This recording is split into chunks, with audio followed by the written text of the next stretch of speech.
Welcome to the candidates and to our audience. This is the 2022 League of Women Voters Candidate Forum. My name is Amy Fisher, and I would have the distinct privilege of introducing our moderator, Ann Luther. Ann currently serves as the treasurer of the League of Women Voters of Maine and Maine Citizens for Clean Elections. She served as president of the League from 2003 to 2007, and as co-president from 2007 through 2009. In her work for the League, Ann has worked for greater public understanding of public policy issues and for the League's priority issues in clean elections and campaign finance reform, voting rights, ethics in government, ranked choice voting, and repeal of term limits. Ann is active in the Down East chapter of the League and hosts their monthly radio show, The Democracy Forum, and I recommend listening to it. She has wonderful groups on. It's on ERU Community Radio. Welcome, Ann, and thank you for being here.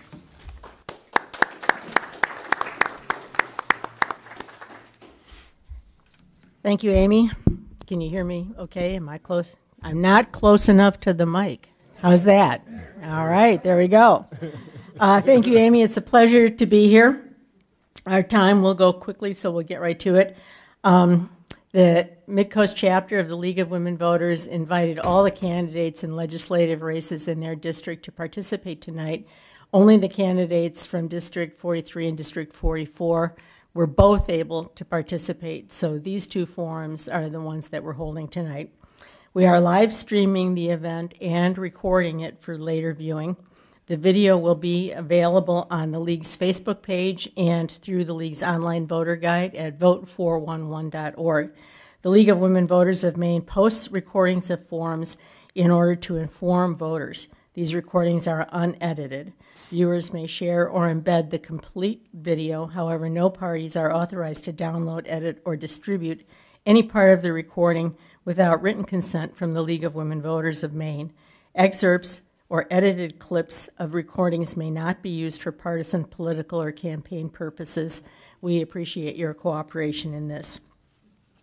Here are the ground rules for tonight. All participants will use neutral language to describe people and issues and refrain from personal attacks. Candidates will observe the time limits. The moderator, me, poses the questions. The moderator may interrupt candidates who go over the time limits, although we're generous in letting you finish the sentence. Each candidate will have 3 minutes to make an opening statement. We have timekeepers here who will hold up signs when you have 1 minute left, when you have 30 seconds left, and when you are to absolutely stop.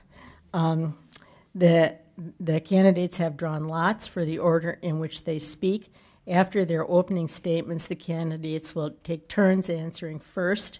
The first 3 questions have been prepared by the League of Women Voters and shared in advance. After that, responses are limited to 2 minutes. Oh, no, responses are limited to 2 minutes on those questions. Audience questions will come after that. They can be submitted on 3x5 cards. We have some already, and there is a volunteer at the back. Lily will pick up your 3x5 card if you hold it up in the air. We are only taking questions, I believe, from the in-person audience tonight. Questions can be consolidated or merged by volunteers to be posed by the moderator, so you may find the wording slightly changed if we do combine them that way. A question may be posed to a single candidate, but the other candidate is given an opportunity to comment or respond. For these audience questions, there are 2-minute responses. Finally, each candidate will be given 2 minutes to make a closing statement. Again, they have drawn lots separately for the order in which they make their closing statements. So with that, I think we're ready to begin. Let me introduce the candidates in sort of alphabetical order. Representative Bill Pluker is a 2-term incumbent representing his district as an independent in the Maine State House of Representatives. He's the co-owner and farmer at Hatchet Cove Farm in Warren. Bill has been the president and a board trustee of the First Universalist Church in Rockland. He's also been a member of the Public Policy Committee of Maine Organic Farmers and Growers Association. He has 2 children, Elias, 16, and Cecilia, 13. In the legislature, he has served on the Conservation, and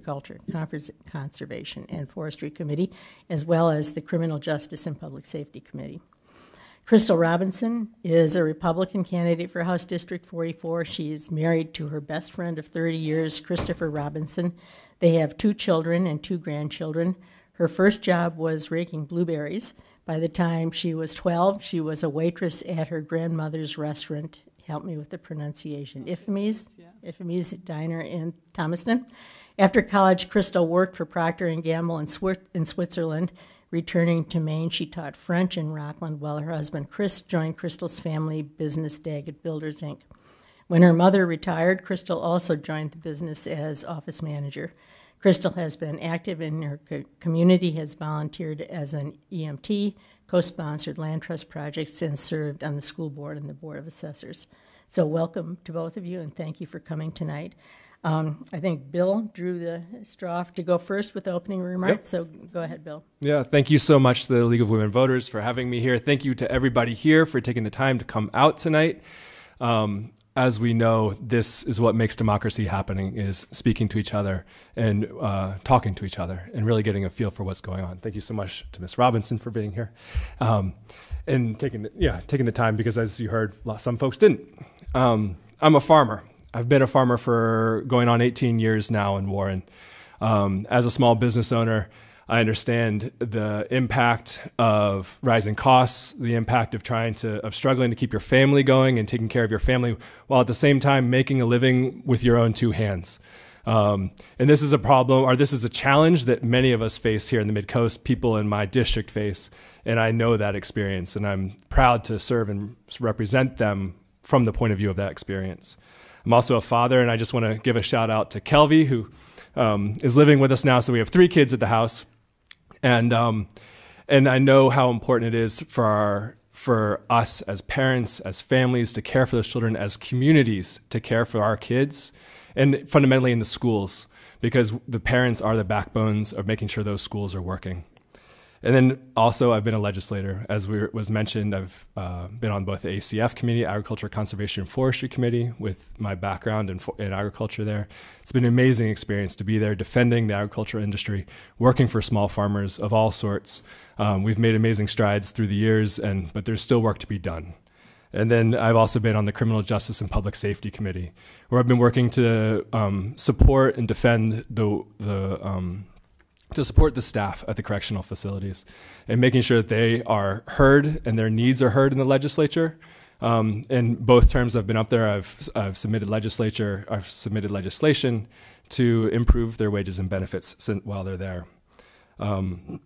As a small business owner, I understand the impact that taxes, particularly property taxes, have on all of us, and making sure in making it more difficult to put money back into our enterprises, making it more difficult for us to grow our businesses. And I have that personal experience. I'm so proud to represent our district, and thank you once again to everybody for being here. Thank you, Bill. Crystal, to you next. 3 minutes. Hi, thank you, everyone. So the solutions I will propose tonight derive mostly from the lessons I learned in my youth. I was very blessed to have had the family and the life I had growing up. I want the same for my grandchildren and yours. Like most people in my generation, I grew up as a free-range child in Maine, surrounded by nature, family, and community. It's community, the comfort that comes from knowing people's life stories, and the grounding in nature that gives children a solid foundation and the inner strength to tackle life's challenges. I discovered the importance of the environment while playing outside and roaming the countryside. I learned about the economy by watching how well my parents managed money and how successful they became, even though they were teenagers when I was born and dropped out of high school to raise me and my brothers. My mother's father migrated to the U.S. from Sweden. He worked, saved, and eventually bought a lovely farm in Tennant's Harbor for his family.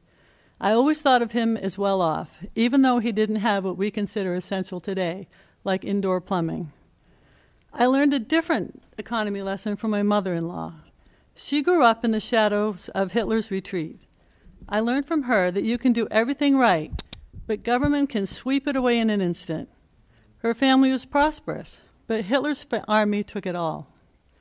She told me to acquire knowledge and foster community ties, because that is what it takes to survive. And if we don't heed her lessons, we will be forced to relive them here today.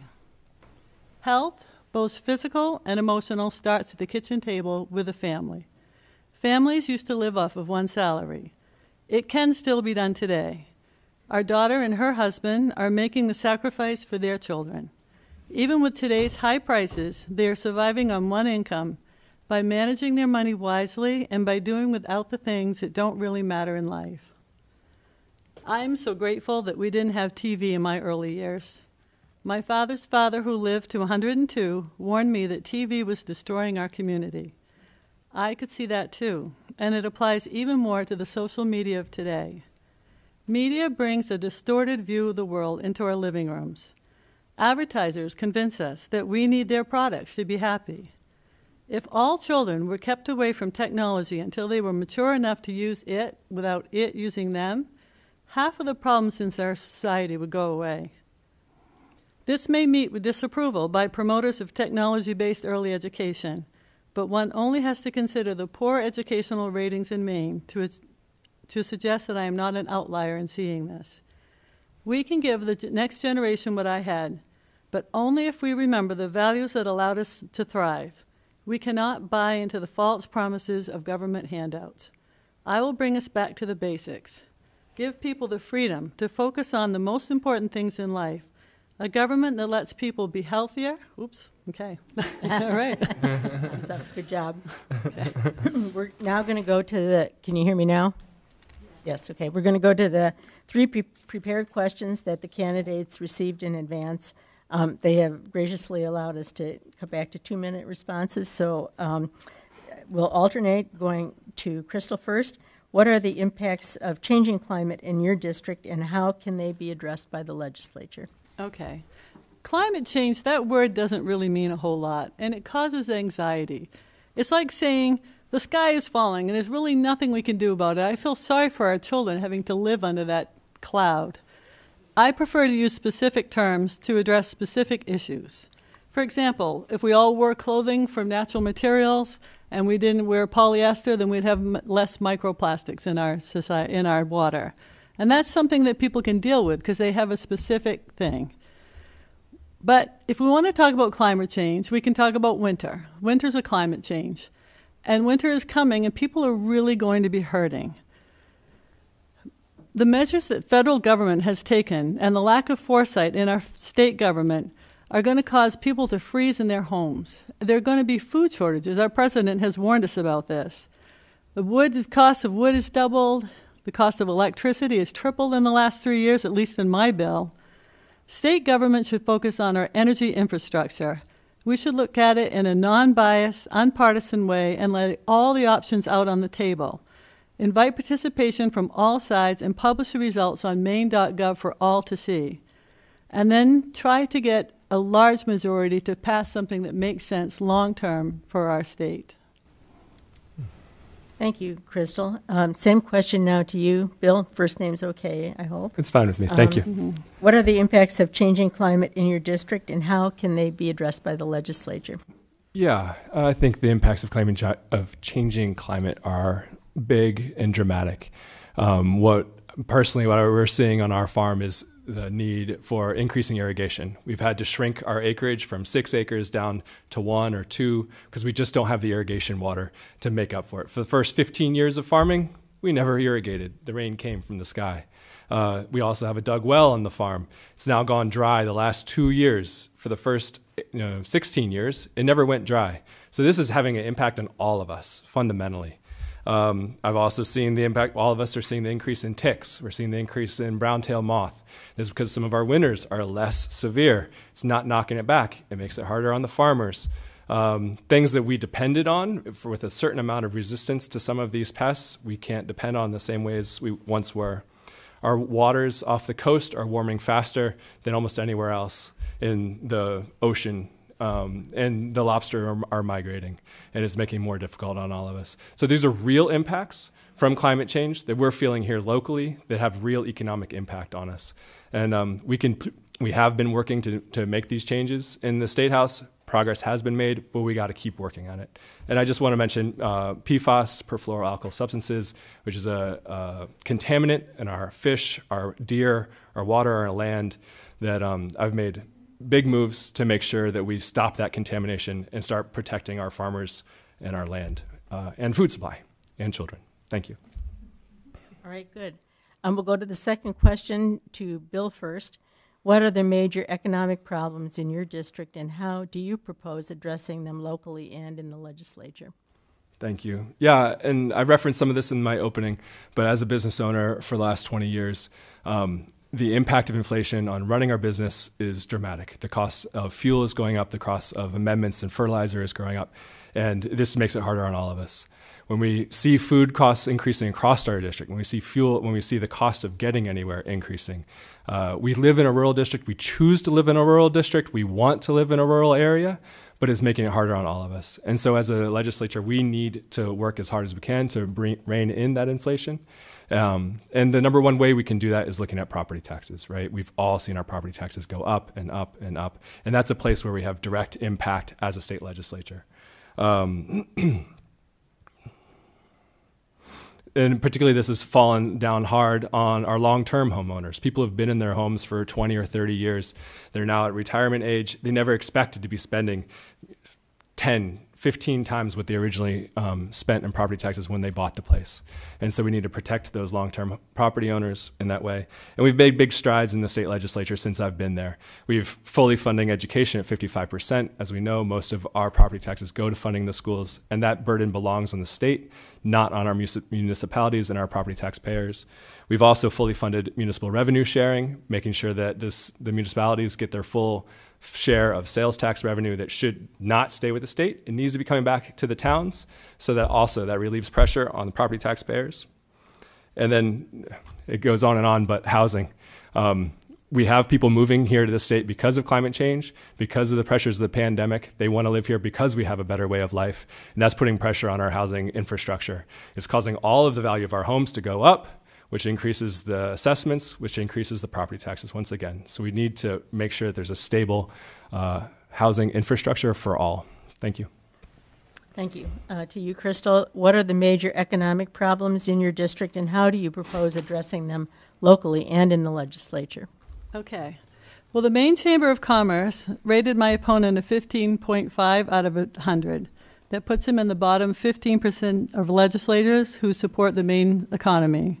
So I have a lifetime of working in business, both large and small, and was involved in almost every aspect: employee law, safety programs, contract law, and I've met multiple times with legislature.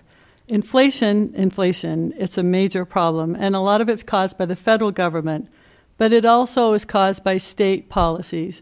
And for example, when the state locked us down, they didn't come to us and say, oh, businesses, what can you do? What are your good ideas? Because I'm sure they had plenty. But they just shut them down, and they picked and they chose who they would shut down. And they left the big businesses open. They left McDonald's open, the liquor stores, and they closed down the individuals. They even closed down the guy who sold my vacuum cleaner, and he's working one person in the store, and I'm sure he could have found a good way to keep the store open, but he couldn't. So my opponent voted multiple times to extend these lockdowns.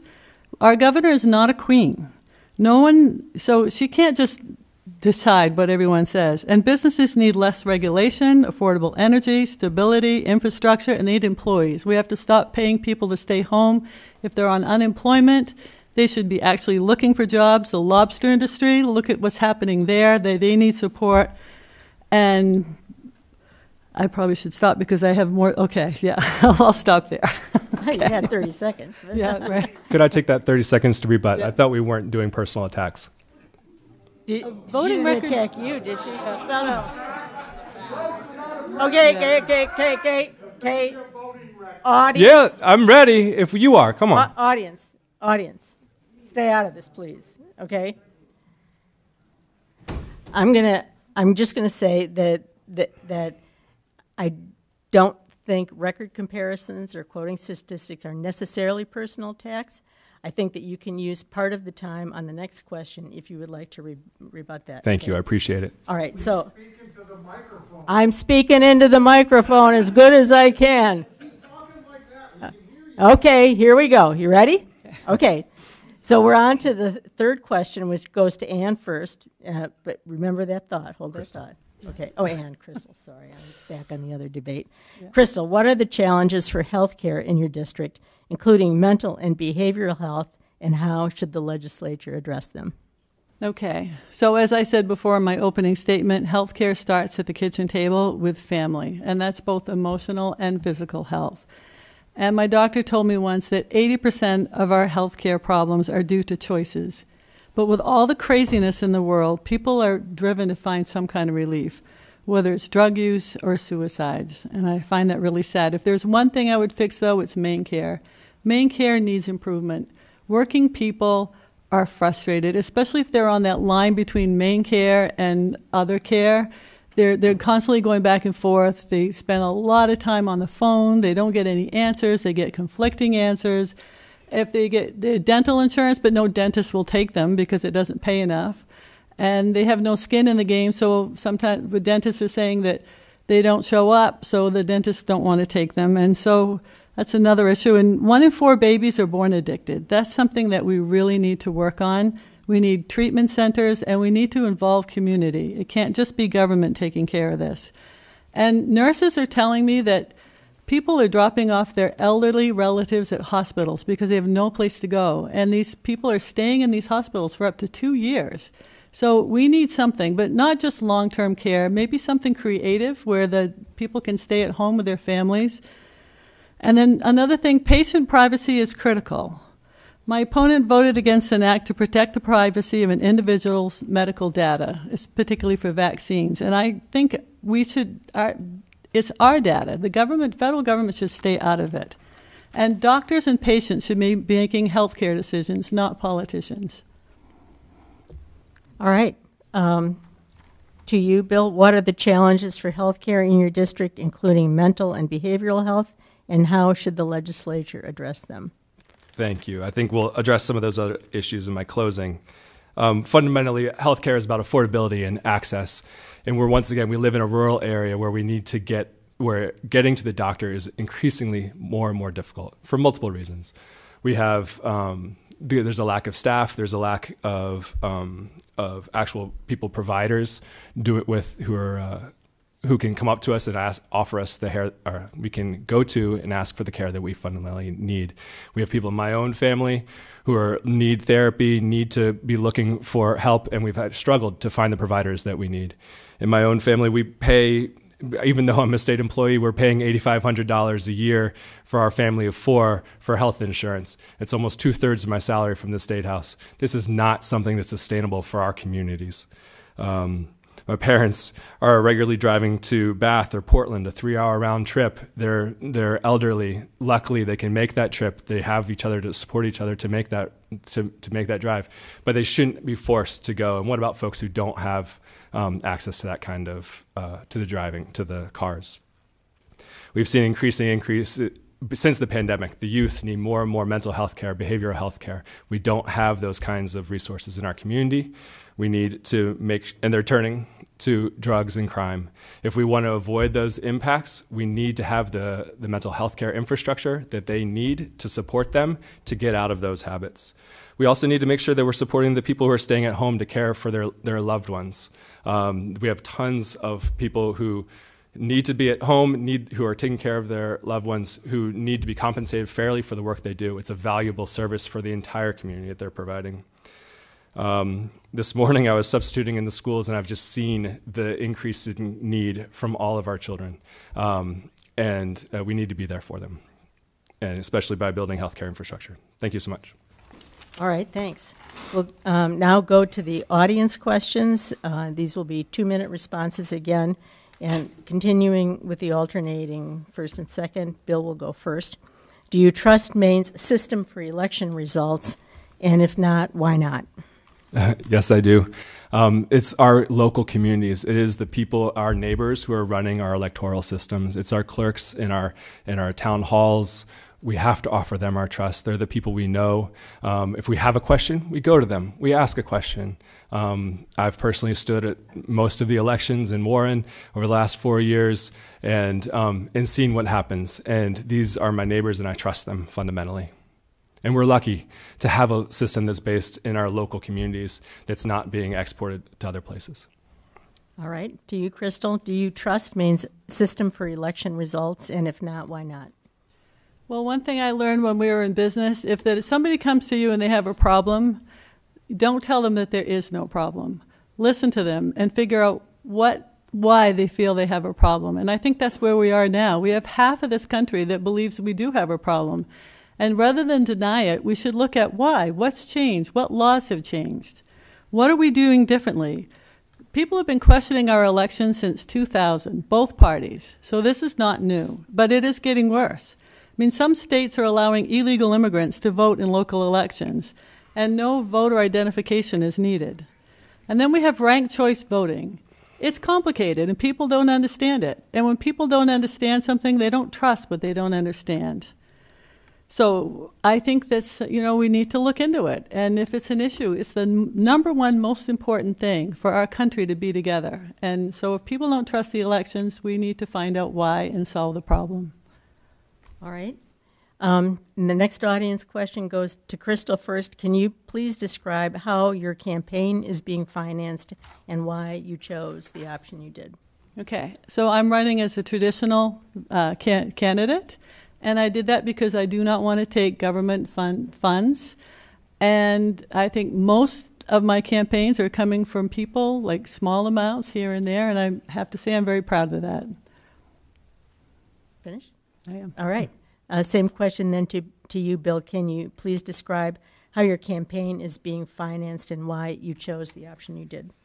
Yeah, I'm a clean elections candidate, and I choose that way because I am not because I'm being supported by the people of my community with $5 checks. That's something that everybody can afford. Not everybody can afford. I don't actually know the limit, but I think it might be $350, $425 for a clean elections candidate. And you can step forward. It's a vote for me to support me, and then all the funds that I'm using come directly from the government. And just to be clear, none of those funds come from the general fund.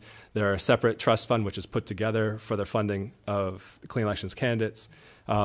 So they're not coming directly from our taxes, though there's checkoff boxes we've all seen on our income taxes to fund those things. And then there's other forms of funding that as well. Thank you. All right. Next question to Bill first. I can't fact check this on the fly, but the questioner asks, in 2019, you voted in favor of a bill that would establish places where people could use drugs without fear of being arrested. What actions do you think need to be taken to protect children from the proliferation of illegal and legal drugs? Yeah, I'm sure we could talk about that, a bill that did that. I don't recall that bill. I definitely support access to clean syringes. I support drug reduction in harm for people who are using drugs, right? That is a way to support our entire community by making sure that they are not dying. We are faced with an opiate epidemic right now that's affecting all of us. If it's not the people directly in our immediate family, it's in our extended family, it's in our friends. And we have to step up to support those people with real mental health and behavioral health care services. Putting them if we had enough jail cells or prison cells, we don't have the staff. If we expect to arrest our way out of the issue of opiate epidemic, we need to properly fund our prisons, which means recognizing the work that the people are doing behind the walls. We don't just throw people away when they go behind the walls. They cost, at Maine State Prison, they're costing $75,000 a year.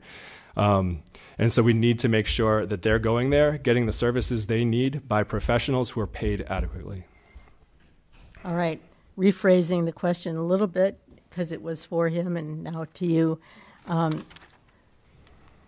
What would be your view of harm reduction measures for illegal drug users, and what actions do you feel need to be taken to protect children from the massive proliferation of illegal drugs? Well, it is a major...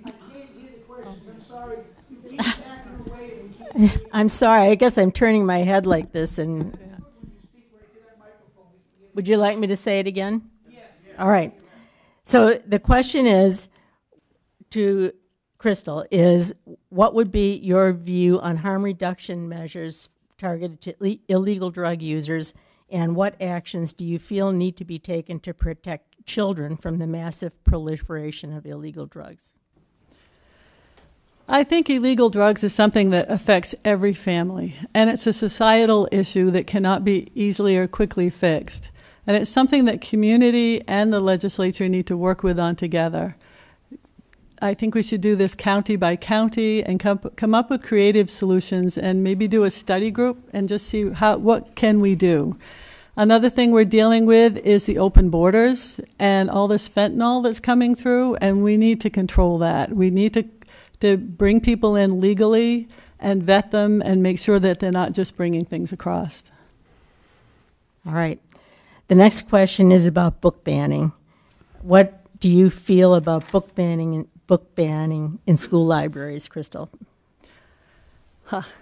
So there is a particular book in our school that I think doesn't make any sense for our school to be there. I'm not even sure I can describe what's in it. It includes bestiality, pedophilia, children having sex with each other. I don't have any idea why this is on the shelves in our schools. And parents, they don't have much choice in the matter. I'm on the school board, and the school boards don't have a lot of say either. They're not really allowed to. There's a lot we cannot do. We have to depend on the laws of the legislature. And they're allowing these things in our schools, and I don't understand it. And parents don't have a choice. And when they don't have a choice, they don't have a voice, they may have to just leave. So, that's their only option. Finish? Mm-hmm. Okay. Same question to you, Bill. What are your views about banning books in schools? Yeah, schools are fundamentally places of education. If you don't have access to books, you don't have access to education. And that's the message we must be giving our children.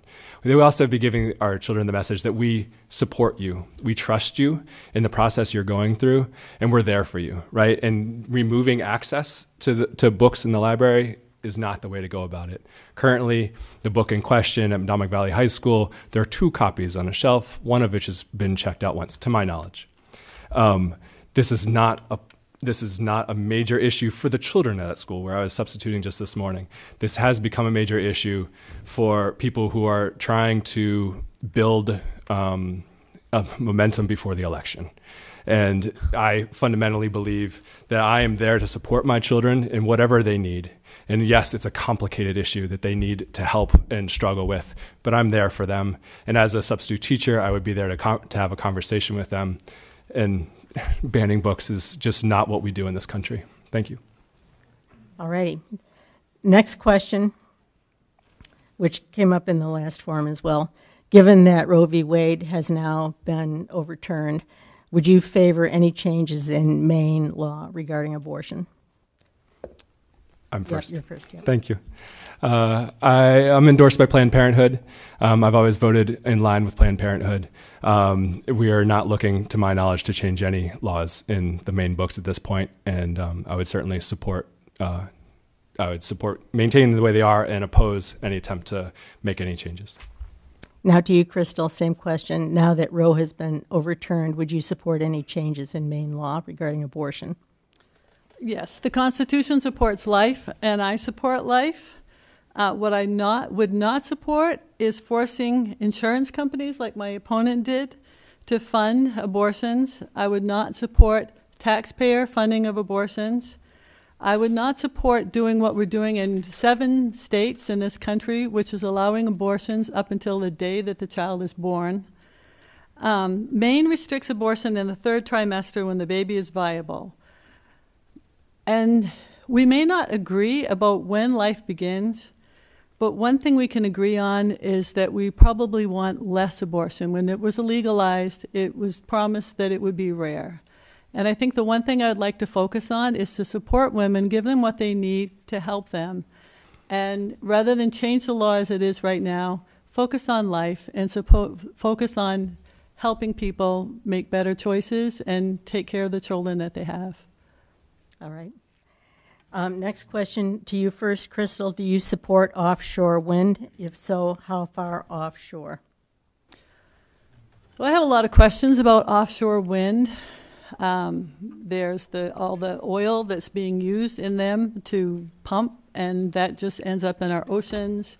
There's the sound and the sonar, and if we're worried about the whales, I'm concerned about that. I'm not closed-minded toward it, but I think it needs more study. All and right. I certainly, I don't support what they're doing to the lobstermen either. Okay. To you, Bill, do you support offshore wind, and if so, how far offshore? Yeah, I fundamentally support our lobster harvesters, and when those communities come to me and tell me what I should support and what I shouldn't support when it comes to offshore wind, I will follow their lead. They are the educated ones who understand what's happening out in the water, and I can tell them how to grow crops, but otherwise we're good. Okay. All right, this question was introduced to the last forum, but has been brought forward again this time, and it's to you first, Bill. What is your position on gender-affirming procedures that may be irreversible therapies for minors? Yeah, I support our children.